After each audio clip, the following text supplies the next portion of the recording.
Hey everyone, welcome back to Corporate Decoder, the place where we decode the secrets hidden within corporate filings, and today we have a real juicy one that might make some people sweat. Get ready for a shake-up at Glen Burnie Bancorp, a seemingly quiet bank that's just announced a director's resignation. But is this just a simple stepping down, or is there more to the story? Let's dive in. So what we have here is what's called a Form 8K report. Think of it as a company's way of telling the world about big news that isn't on a regular schedule. It's like a company's urgent notice board. The date that matters most here is September 11, 2025. This is when something important happened, and the company is letting everyone know. We're looking at Glen Burnie Bancorp. Now, this isn't a household name like some mega corporations, but for those invested or interested in regional banks, especially those based in Maryland, this is a name to know. They're incorporated in Maryland, which tells us about their legal home turf. And this number here, 024047, that's their commission file number. It's like their unique identifier with the Securities Exchange Commission or the SEC, the government body that keeps an eye on public companies. Now, for the juicy part of what they do for a living, their common stock is traded on the NASDAQ capital market under the ticker symbol GLBZ. This means ordinary people like you and me can buy shares of this company on a major stock exchange, hoping it grows in value.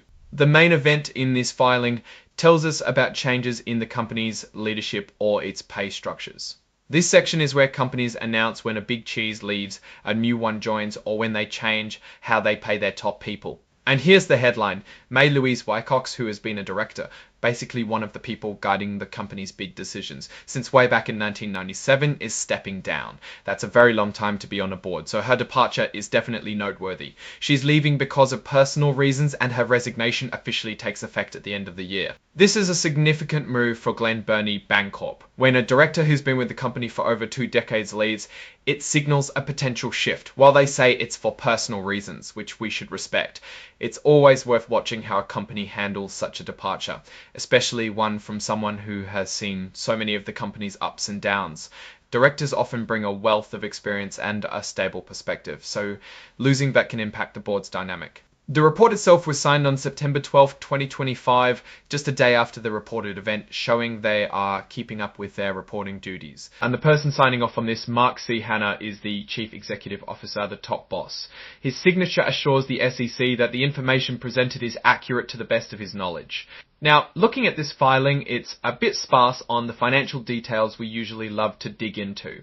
This is an 8K, which is for specific events, not the regular detailed quarterly or annual reports like the 10Q or 10K that give us the full financial picture. So we don't have income statements or balance sheets here to analyze for revenue growth or profit margins. The whole story in this filing is the departure of a long-standing director. Based solely on this report, there isn't a financial story to tell. However, the resignation of a director who served since 1997 is a big deal for corporate governance. It means a long-term voice on the board is leaving. Companies need continuity, but also fresh perspectives. This change will likely lead to a new appointment, and how the board handles that will be important. Investors will want to see if the new director brings valuable skills and experience that align with the company's future strategy. For Glen Burnie Bancorp, the challenge will be to ensure this transition is smooth.